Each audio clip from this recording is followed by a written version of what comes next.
Donc, Soumaoro Kanté est profondément choqué par le traitement qu'on réserve aux Noirs. Parce que lui n'est pas musulman.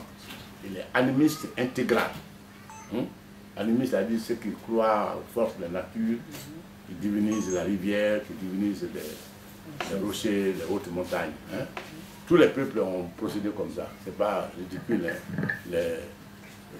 Les peuples de l'Antiquité, certains ont adoré des papillons aux ailes brillantes. Donc, ici, tout le monde est passé par là. Alors, qu'est-ce qui se passe? Soumaoro Kanté vient faire des représentations à la cour de Mara, Mara Keïta, le père d'Ankara Ntouma et de Soundiata. Il dit qu'il n'accepte pas que lui, noir, puisse donner des noirs à des arabes qui sont les ennemis des noirs. On le chahute, on le ridiculise, le forgeron va à tes soufflets. Il dit qu'il reviendra. Il est tellement déterminé de s'affranchir de cette tutelle arabe qu'il fait la visite des 8 des principaux royaumes, petits royaumes qui entouraient Ghana. Et le pays musulman, le pays africain dans notre côte ici, qui a été islamisé en première position, c'est le Tekrou. C'est de la patrie de toute couleur. Alors, on le renvoie, qu'est-ce qu'il fait? Il fait des démarches auprès de ces États-là, que nous ne pouvons pas assister comme ça, les bras ballants, devant l'oppression imposée chez nous à des Noirs. Donc, beaucoup adhèrent à son appel aux armes pour affranchir les Noirs de cette région, de l'esclavage qu'on leur impose. Et donc, avec eux, il y a un prince du Tekrou qui s'appelle Manassé, qui a refusé d'être musulman, qui épouse la thèse de Soumaoro Kanté. Et d'autres adhèrent. Et ils entreprennent d'imposer leur liberté par les armes. Mais cela se fait dans le cadre d'une lutte de famille qui se déroule entre Soundiata et Dankara Ntouma, le frère aîné de Soundiata. Moi, je parle querelle dynastique, mais tout ce que, d'après ce que j'ai lu dans les tarikhs, donc Dankara Ntouma est un homme brillant, c'est un diplomate. Tous les rois qui sont des grands rois n'ont pas les mêmes spécialités. Il y en a, c'est le sabre qui parle, d'autres, c'est la diplomatie qui parle. Dankara Ntouma, lui, était très fort dans l'art de manipuler les gens. Vous comprenez? Donc, il attaque le Mali. Et il se dit, attaquer le Mali, le détruire ne résout pas mon problème. Il faut que la partie qui restera à Dankara Ntouma soit vide. Donc, il attaque Bélédougou. Bélédougou, c'était le grand marché aux esclaves. Il libère ces gens, il leur dit, vous êtes libres de partir où les gens disent non, nous restons avec toi parce que c'est ça qui nous a libérés. Donc, en un temps très court, Soumaoro Kanté se trouve à la tête d'une armée gigantesque formée par des gens qui n'avaient à perdre que leur chaîne. Et devant cette furia qui s'élève, sans qu'il puisse y faire quelque chose, Dankara Ntouma propose la paix à Soumaoro Kanté. Mais les termes de la loi font que Soumaoro Kanté refuse la paix. Je ne vais pas entrer dans les détails.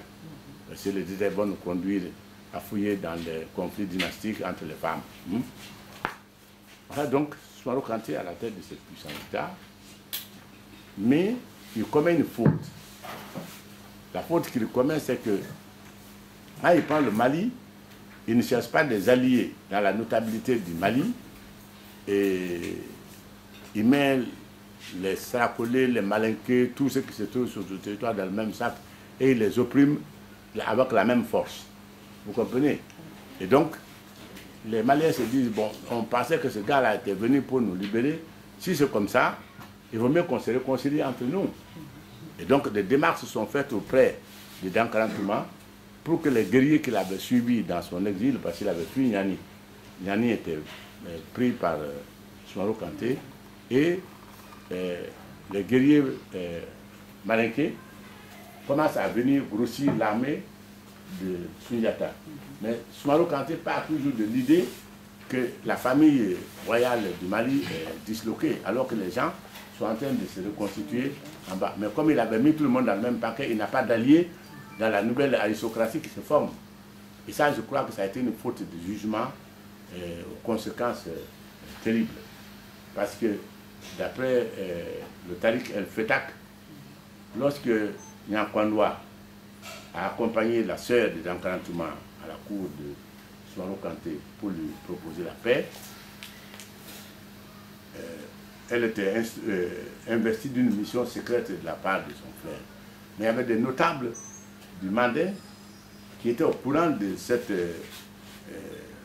mission secrète qui consiste à connaître les secrets de l'invulnérabilité de Soumaoro Kanté. Mais comme il les a tous opprimés, personne n'a intérêt à ce que ces rappelés rudes là survivent à la guerre. Vous comprenez?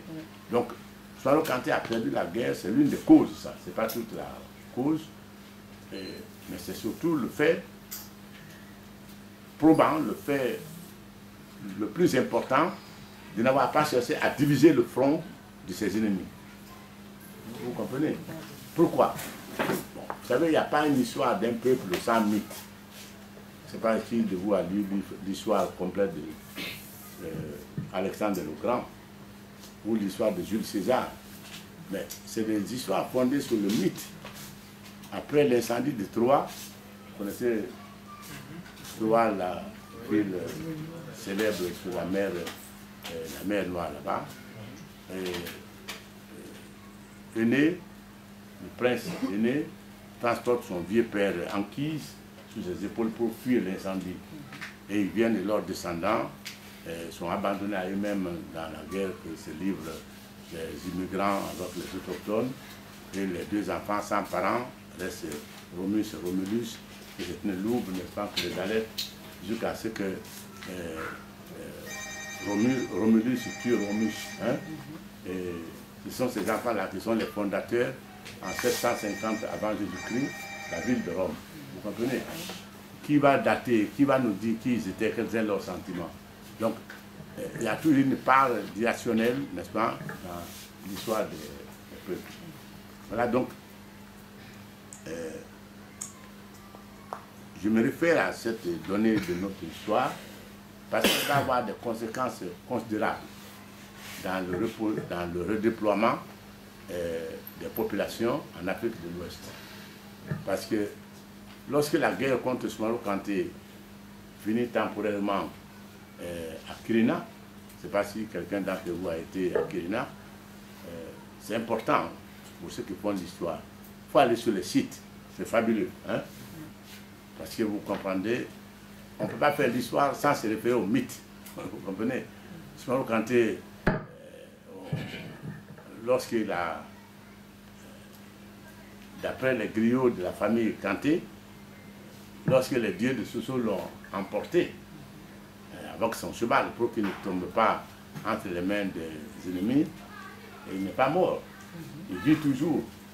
Hein? Vous comprenez le mythe. Alors quand vous allez à Koulikoro, sur les hauteurs qui dominent l'immense plaine où il a eu la bataille, on dit en malinqué, Soumaoro Kanté Trekedi. Alors l'écho répète alibi, alibi, alibi. Vous comprenez?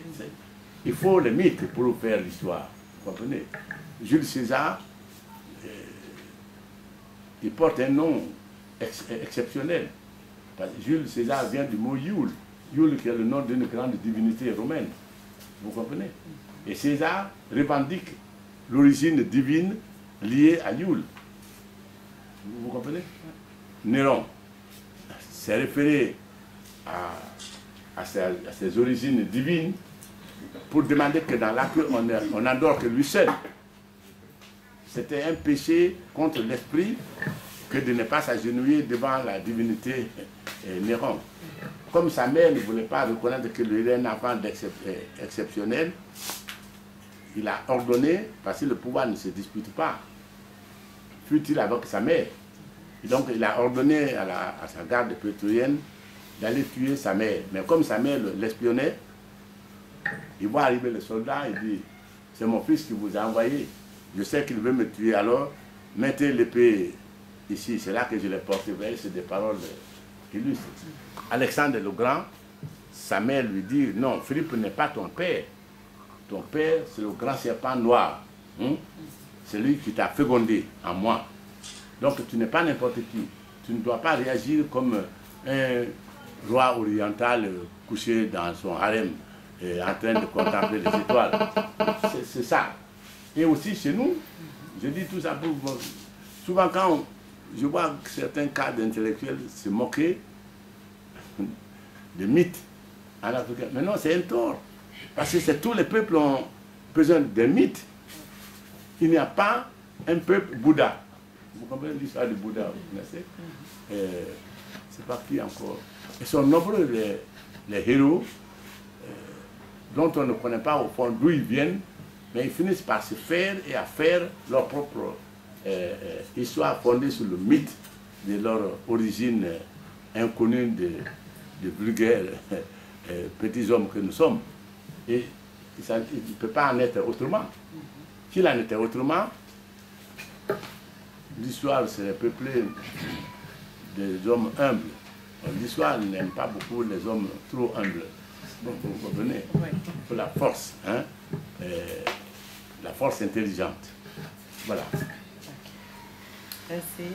Alors, dans votre ouvrage, vous nous parlez des illustres hommes que vous appelez les héros immortels de la forêt, qui ont décidé de sacrifier leur vie, leur âme en vue de libérer la forêt du joug colonial. Au collège, on nous parle de résistants. Et en forêt, pour prendre exactement, on nous parle de Zegbela Toba Pivi, de Koko Tono, de Kisikawa Keita.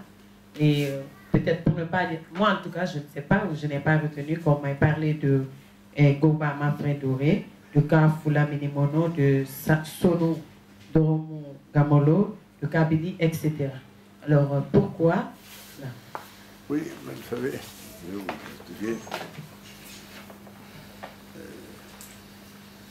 C'est normal parce que lorsqu'on colonise un peuple, c'est qu'on l'a jugé inférieur à soi. On l'a estimé inapte.